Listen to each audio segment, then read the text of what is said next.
Welcome back जी, खुशामदीद। हमारे साथ हमारे बहुत ही मुअज़्ज़ज़ मेहमान हैं। आज दो मेहमान हैं, अमीन इकबाल और रशीद नाज साहब। अच्छा, जाने से पहले मैं ये बात आप लोगों से पूछना चाह रही थी कि अनोखी के जो लॉजिस्टिक्स हैं, सुना है कि उसके ऊपर बहुत ज़्यादा मतलब ह्यूज थे और बहुत बड़े थे और बहुत सारी डिफरेंट लोकेशंस के ऊपर आप गए, तो वो रिक्वायरमेंट थी ज़ाहिर है उसकी, बिकॉज़ कई दफ़ा ऐसा होता है कि रिक्वायरमेंट होने के बावजूद हम बीच में पैकअप ज़रा जल्दी कर देते हैं और नहीं फोकस कर पाते उन चीज़ों में। तो इसमें ज़्यादा अहम किरदार आपके प्रोड्यूसर साहब का रहा? प्रोड्यूसर साहब का भी रहा, उसमें सबका टीम का एक रोल था। प्रोड्यूसर साहब जो हैं उसके बाद प्रोडक्शन डिज़ाइन कर रहे थे जबरान शाहिद, और उन्होंने भी कोऑपरेट किया बहुत ज़्यादा। और दूसरी जो अहम बात थी वो ये थी अरूज के हमारा प्रोजेक्ट इसी चैनल के ऊपर आना था और इस चैनल पे एक प्रोजेक्ट चल रहा था जिसमें कुछ इसी तरह से लोकेल शूट हो रही थी। तो हमें वो डिफरेंस क्रिएट करने के लिए बहुत सारी जगहों पे जाना पड़ा कि जो हम दिखाना चाह रहे हैं वो लोगों को नया लगे और लोगों को उसमें फ्रेशनेस का एहसास हो और लोग उससे थोड़ा बहुत इंस्पायर भी हों और रियलिटी के करीब हो। तो उसके लिए हमें मुख्तलिफ जगहों के ऊपर बहुत अरसे तक, 1 महीना हम रैकी करते रहे। हम आस पड़ोस में भी गए, बहुत सारे मुख्तलिफ हालात थे। आपको इंटरेस्टिंग बात बताऊंगा, जहाँ पे हम शूट करते हैं, जो गाँव अभी लोग देख रहे हैं अनोखी के अंदर, इसमें रात 12 बजे के बाद पैकअप करके एक 20 मिनट का रास्ता था जो हम क्रॉस करते थे और उसमें हर रात को, चूँकि सर्दियाँ थी और रात गहरी हो जाती थी बहुत अर्ली, तो वो हर रात को वहाँ पे डकैती होती थी। तो हमें एक पुलिस प्रोटेक्शन चाहिए होती थी जो आती थी, जब तक नहीं आती थी तो वो हमें स्क्वाड नहीं करती थी, तो हम मेन सड़क तक नहीं आ पाते थे। और उसमें हर रोज़ ये धड़का लगा रहता था, खुदा न खास्ता ऐसा कुछ ना हो, लेकिन बहुत सारी जैसे कहा कि दुआएं और वहाँ के लोग, जिसमें आमिर करमानी जो वहाँ पे नाज़िम भी हैं और वहाँ इलाके में, जिन्होंने हमें बहुत सपोर्ट किया और हर तरह की सहूलत हमें मुहैया की। गांव वालों ने बहुत सपोर्ट किया, जहाँ पे हम कहते थे खामोश हो जाएं, पूरा गांव खामोश हो जाता था। तो वो बहुत ही, बल्कि वो मैंने एक सीन देखा था जिसके अंदर जब आला का बाप मरता है और वो वन शॉट, एक स्टडी कैंप शॉट था जिसमें गांव वाले भी चाहिए थे। बिल्कुल, बड़ा ही सिविल तरीके से सारे खड़े हुए थे। जी जी बिल्कुल। और वो मेरा ख्याल है कि ट्रेनिंग ली हुई है उन्होंने आपने दे दी उनको ट्रेनिंग। सही।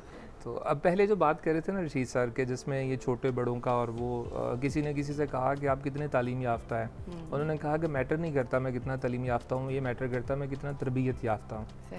तो आपको याद ही है रोज के कि हमारे घरों में सबसे ज़्यादा फोकस यही होता था कि आपके मैनर्स, आपका बैठना उठना, बड़ों से आपका सलूक, अदब से पेश आना, वो सारी चीज़ें।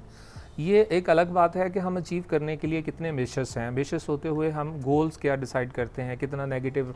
दो ही रास्ते हैं ना, एक मस्बत रास्ता है, एक मनफी रास्ता है, आपने चलना किस रास्ते पर है ये डिसाइडेड है। हर आदमी जहाँ पर भी है, आपने जैसे हमें मुअज़्ज़ज़ करके हमसे बड़ी बड़ी बातें, मैं भी सोच के आया था क्या बड़ी बड़ी बातें कर रही ऐसे प्रोग्राम्स में होती हैं बड़ी बड़ी बातें। उन बड़ी बातों के अंदर ये भी होता है कि आखिरकार नतीजा यही है कि अगर आप सीधे रास्ते और मस्बत रास्ते पे और सही मेहनत करके और ईमानदारी से चलें तो आप कामयाब होते हैं। लेकिन ये बदकिस्मती है कि हम वो वाला रास्ता अपनाना ही नहीं चाहते। लेकिन हमें कैसे पता चले कि मस्बत रास्ता कौन सा और मनफी रास्ता कौन सा? बिकॉज कई दफ़ा लोगों के कॉन्सेप्ट्स घरों से यही क्लियर ही नहीं होते, वो गलत काम कर रहे होते हैं मगर वो कहते हैं कि हम ठीक हैं। ऐसा भी तो होता है ना। तरबियत बेसिक चीज तरबियत की बहुत, क्या आपने कहाँ तरबियत पाई है? और सही और गलत जो है वो घर से बताया जाता है। और एक चीज़ वही हम अपने शो में अंदर अक्सर ये बात करते हैं, तालीम है। आजकल जितनी लड़कियां हैं, जब हम उनको देखते हैं, वो पढ़ी लिखी, कॉलेजेस में अच्छे अच्छे स्कूल से पढ़ी हुई, मगर वो समझदारी नहीं है जो समझदारी पुरानी ख़वातीन के अंदर हुआ करती थी, जो अपने घरों को लेकर चला करती थी। और हम ज़ाहिर है मुख्तलिफ़ फील्ड से हमारा ताल्लुक़ है और हर किसी की अपनी अपनी ज़िम्मेदारी है। टेलीविज़न की, मीडिया की बहुत बड़ी ज़िम्मेदारी, बहुत अहम किरदार है इस माशरे को तश्कील देने में। आप जो ड्रामाज़ लिखते हैं या आप जो ड्रामाज़ डायरेक्ट करते हैं, वो ज़ाहिर इश्यूज़ बेस्ड होते हैं और वो ज़ाहिर जब आप पोर्ट्रे कर रहे होते हैं तो ये आप अपनी एक ज़िम्मेदारी निभा रहे होते हैं। यकीनन हमने इस माशरे में रहना है, हम भी तो इसी का हिस्सा है ना। बिल्कुल। तो कहने का मकसद ये है, आपको लगता है कि हमारा जो मीडिया है वो अपनी ज़िम्मेदारी सही तरीके से निभा रहा है? नहीं, सच्ची बात ये कि नहीं। हम पता नहीं क्यों किसी दूसरे के मुंह से अपनी बात क्यों कहलवाना चाहते हैं। बिल्कुल दुरुस्त। क्यों, इसकी आज तक मुझे समझ नहीं आई। ठीक है, मीडिया का काम है, लेकिन हमारी बेहतर इस्लाह कर सकता है अगर करना चाहे तो, लेकिन शायद उनकी भी अपनी कुछ मजबूरियां होती हैं, मीडिया की भी होती है। बिल्कुल क्या क्या मजबूरियां हो सकती नहीं, हैं? क्या दुनिया में क्या है मजबूरी? सबसे बड़ी बात है पैसा। बिल्कुल। मुझे भी चाहिए, आपको भी चाहिए, मीडिया को मुझसे ज़्यादा चाहिए, आपसे ज़्यादा चाहिए, तो शायद उसके लिए उसको झूठ भी बोलना पड़ता है। तो इसको थोड़ा कम कर ले। देखें, हम एक मुल्क की हैसियत से पहले हम पाकिस्तानी हैं, बिल्कुल। उसके बाद हम किसी फ़िरके से हैं या किसी चैनल से हैं या किसी से भी है, वो बात की बात है। तो कम से कम अपने मुल्क के लिए बेहतर सोच तो हम दे लोगों को। बिल्कुल सही। जो फ़र्ज़ है मीडिया, बिल्कुल बिल्कुल सही, ये होना चाहिए, जो कम है माजरत के साथ। इस वक्त जो कुछ हो रहा है, मतलब वही बात मैं अपने अक्सर शोज में मैं यही बात काट के इस पे कमेंट कर सकता हूँ। प्लीज। मेरी नज़र में मीडिया बहुत छोटा सेक्शन है हमारी सोसाइटी का। ये एक परसेप्शन है कि ये बहुत इन्फ्लुएंस करता है और बहुत बड़ा सेक्शन है। तो आपको लगता है नहीं करता इन्फ्लुएंस? मेरा नहीं ख्याल कि ऐसा करता है।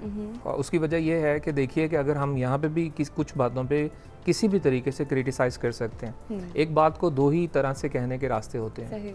वो हम क्रिटिसाइज़ कर सकते हैं, लेकिन और बहुत सारी चीज़ें हैं। जब किसी से पूछा जाता है कि हमारे पॉलिटिशियंस ऐसे क्यों हैं, तो हम कहते हैं हमारी सोसाइटी की रिफ्लेक्शन है। बिल्कुल। हम वोट देकर उनको वहां तक पहुंचाते हैं। And they are part of this society, तो वो ऑब्वियसली हम में में से हैं। हाँ। तो हमें अपने आप को बेहतर करना होगा।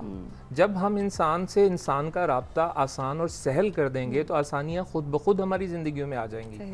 गलत और सही कुछ भी नहीं है। मसला सिर्फ और सिर्फ ये है कि आप उसको एग्जीक्यूट किस तरह से करते हैं बहैसियत इंसान। बात फिर वापस तरबियत पे आ जाएगी कि बहुत कुछ 60 साल हैं। मैं जिस दिन पैदा हुआ उस दिन मुझे पता चला सूरज ग्रहण लगा, 6 साल का था, तो मुझे कहा क़यामत आने वाली है। अच्छा। तो हम लोग कहा करते थे साड़ी वारी आई तो गुरु पे। बिल्कुल। वो बच्चे जो है ना वो कहना शुरू कर देते। फिर थोड़ा बड़ा हुआ तो अफगान वॉर स्टार्ट होगी। फिर लगा कि पाकिस्तान इस वक्त बहुत क्रिटिकल सिचुएशन में है, पता नहीं क्या हो जाएगा। वही सोच लेकर अब हम अपने बच्चों तक आ रहे हैं। लेकिन मुझे अपना पाकिस्तान हमेशा आगे बढ़ता हुआ नजर आ रहा है। लेकिन मैं ये नहीं चाहता कि बीइंग ए पाकिस्तानी सिर्फ मैं अपने पाकिस्तान की फिक्र करूं। मुझे इंडिया की फिक्र क्यों नहीं है? वहाँ मेरे जैसा इंसान नहीं बसता। क्या बात है। क्या दूसरे मुल्कों में हम जैसे इंसान नहीं है? बिल्कुल। अमेरिकन अगर ऐसा सोचते हैं कि हम लोगों को यहाँ होना चाहिए, तो अमेरिका के अंदर बहुत सारे ऐसे लोग हैं जो ये सोचते हैं कि अमेरिका ये गलत कर रहा है। बिल्कुल ऐसा ही। तो ताकत का जुल्म की तरफ चले जाना तो ये ऑब्वियस सी बात है। लेकिन जो मजलूम है वो क्यों जुल्म करता है? तो उसके लिए ज़रूरी है कि हमें ये सोचना चाहिए कि हम हव्वे ना बनाएं। बहुत सारी जगहों को मीडिया को भी एक हवा नहीं समझना चाहिए। ये बहुत सारा पार्ट प्ले नहीं कर सकता। हमारे अंदर घरों में एक किताब पड़ी है जिसे हम कुरान पाक कहते हैं। हमारा मीडिया कितना चिल्लाता है, हम रोज़ वो पढ़ते हैं। वो हमारी बेसिक्स हैं जिससे ज़िंदगी बनती है, जिससे इंसान सीखता है और इंसान को इंसान बनने का शऊर आता है। हम वो क्यों नहीं पढ़ते? बिल्कुल सही। हम तवज्जो क्यों नहीं करते? हम सुनी हम सोचते नहीं है। हम अगर हम पढ़ते भी हैं ना अमीन, अगर हम उस किताब को पढ़ते भी हैं तो शायद हम समझते नहीं है। बात वही आएगी, तरबियत। अगर आपकी तरबियत उस तरह की हुई है, उस घर में कुरान मजीद पढ़ा गया है तो आप पढ़ोगे, नहीं पढ़ा गया तो नहीं पढ़ोगे। जैसा कि नहीं है आजकल माजरत के साथ। यानी हम वो लोग हैं जो सिर्फ नकल करते हैं। बिल्कुल सही। हमने नकल से आगे नहीं गए। हमने कभी भी नहीं सोचा कि इसको देख के समझ के करें। हमने आसान क्या था, अच्छा इसको इस तरह नकल करो, हम नकल करके चल रहे हैं। बिल्कुल। आपने बार बार अपनी बातों में ये कहा कि तरबियत बहुत अहम है। तरबियत, मुझे बताइए आपके घर में आपके जो बच्चे हैं, ज़ाहिर आपकी बेगम उनकी तरबियत करती होंगी, किस चीज़ के ऊपर सबसे ज़्यादा जोर दिया जाता है घर में तरबियत के ऊपर? देखिए मेरे ख्याल में कि जब पहली तरबियत माँ की गोद होती है तो उसमें यही होता है कि वो आपको उंगली से पकड़ के चलना सिखाती। सही। उसके बाद जब आपको बोलना आता है, सबसे पहले कहती है अच्छा बिस्मिल्लाहिर्रहमानिर्रहीम पढ़ो। बिल्कुल। तो अगर तो बिस्मिल्लाहिर्रहमानी आपके ज़हन में डाल दिया, और हम ऐसे लोग भी हैं जो हमारा बच्चा गाली निकाले तो तालियां बजा रहे होते। आजकल हो रहा है ऐसे। हाँ, हम ताली वो कहते हैं वो जरा वो गाली निकाल के बताना, जरा गाली निकालो, वो जो मेरा बेटा इतना माशाल्लाह। हाँ, बिल्कुल आई एग्री विद यू। ये अगर हम कलमे से शुरू कराएंगे तो अलग बात है। हम गाली से हमारा बच्चा माजरत के साथ बहुत तेज हो गए, हम क्या कहते हैं बड़ा बोल्ड है, बड़ा इंटेलिजेंट है। एक्चुअली वो बदतमीजी कर रहा होता है। बिल्कुल सही। और एक और चीज़ ये कि हम अक्सर औकात घरों में ये देखते हैं कि माँ बाप जो हैं बच्चों के सामने लड़ भी रहे होते हैं, माँ बाप बच्चों के सामने झूठ बोल रहे होते हैं, किसी को फ़ोन पे कह रहे होते हैं हाँ बस हम पहुँच गए, जबकि वो घर पे हैं। ये छोटी छोटी चीज़ें हैं। ज़ाहिर बात है अगर आप ये बच्चों के सामने करेंगे तो आप जो कर रहे हैं वही बच्चे करेंगे ना। रुच थोड़ी सी रिक्वेस्ट करना चाहूँगा कि मेरी जो लास्ट बेबी हमारे यहाँ हुआ सलवा, तो मैं हॉस्पिटल में था तो मैंने देखा कि वहाँ पे कितने बच्चे हैं आपके? 6 माशाल्लाह। तो आपके बच्चों की तस्वीरें मैंने देखी हैं फेसबुक के ऊपर और वो जो सबसे छोटा वाला पीस है उससे लगता है आपका काफी ज्यादा बहुत ज्यादा होता है, लेकिन वो सारे बच्चों का भी प्यारा है, लास्ट बच्चा है।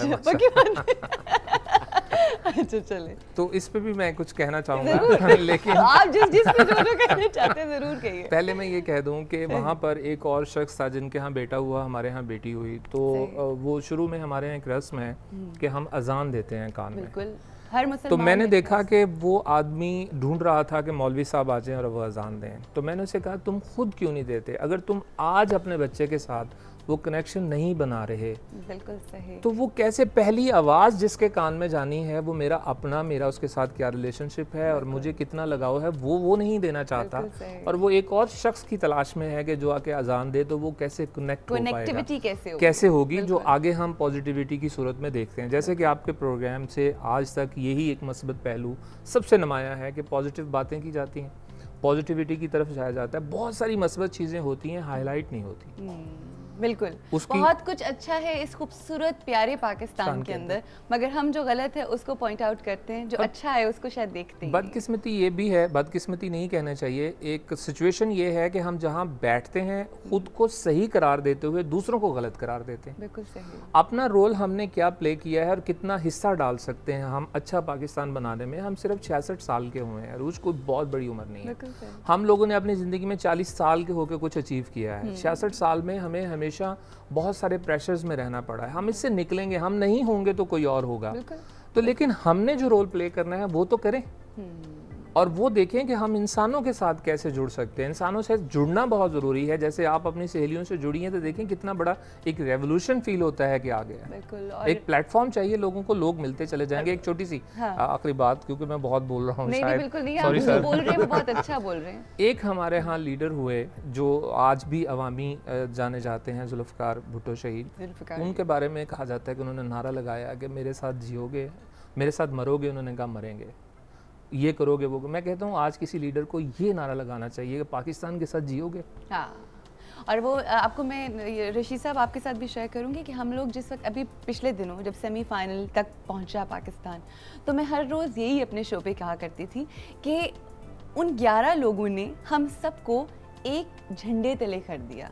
हम सब हरे हो गए थे, हम सब green, we were all wearing green. हम सिर्फ पाकिस्तान की बात कर रहे थे, हम ये नहीं बात कर रहे थे कि कराची, लाहौर, इस्लामाबाद और सूबों में नहीं बटे हुए थे, हम सिर्फ पाकिस्तान थे। तो अगर 11 लोग आपको एक महीने तक इकट्ठा रख सकते हैं, तो अब हमें वाकई, जैसा आपने कहा ना कि हमें ऐसा लीडर चाहिए तो सिर्फ पाकिस्तान और सिर्फ पाकिस्तानी झंडे की बात करें। लीडर कोई ऊपर से नहीं आएगा, हम में से निकलेगा, हमें बनाना है। बिल्कुल, ये तो एक प्रोसेस है ना जिससे लीडर निकल कर आते हैं। अगर कायदे आज़म रहमतुल्लाह की जिंदगी को भी देखें, वो एक प्रोसेस से गुजर कर इतने बड़े लीडर बने, तो उसको बनाना है।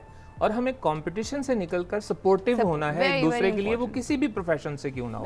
मुझे अपने साथ के डायरेक्टर से कोई जेलसी नहीं है, मैं जहां सपोर्ट कर सकता हूं मुझे करनी है, और उनको जहां पे मेरी मदद चाहिए मैं यहां पे कहना चाहता हूं कि वहां पे मैं मौजूद हूं, किसी भी वजह के बगैर, किसी भी नाम के बगैर, किसी भी पैसे के बगैर। और हम ऐसे ही अपने अपने शोबे को आगे लेकर जा सकते हैं। बहुत ही खूबसूरत बात उन्होंने कही कि हमें अपने अपने शोबे में जो लोग हैं और हमारे साथ वो उनको ये ना समझें कि आप वो आपके कंपेटिटर्स हैं, बल्कि हम सब पाकिस्तानी हैं और हम सब सिर्फ पाकिस्तान और पाकिस्तानियों के बारे में सोचते हैं और यही चाहते हैं कि हमारा पाकिस्तान आगे बढ़े, हमारे लोग आगे बढ़ें, और हमारा मकसद और फोकस एक होना चाहिए। यहाँ पे हमें ब्रेक लेनी है और इतनी आज मस्बत बातें हो रही हैं और इतनी खूबसूरत बातें, और जो अमीन की पर्सनैलिटी का एक इतना खूबसूरत रुख नज़र आया है कि मुझे लगता है कि इनकी ज़िंदगी के अंदर और इनकी डिक्शनरी के अंदर नफ़रत का लफ्ज़ है ही नहीं, चाहे वो हमारा हमसाया मुल्क ही क्यों ना हो। हम यहाँ पर मज़ीद इस हवाले से बात करेंगे, मगर इस ब्रेक के बाद।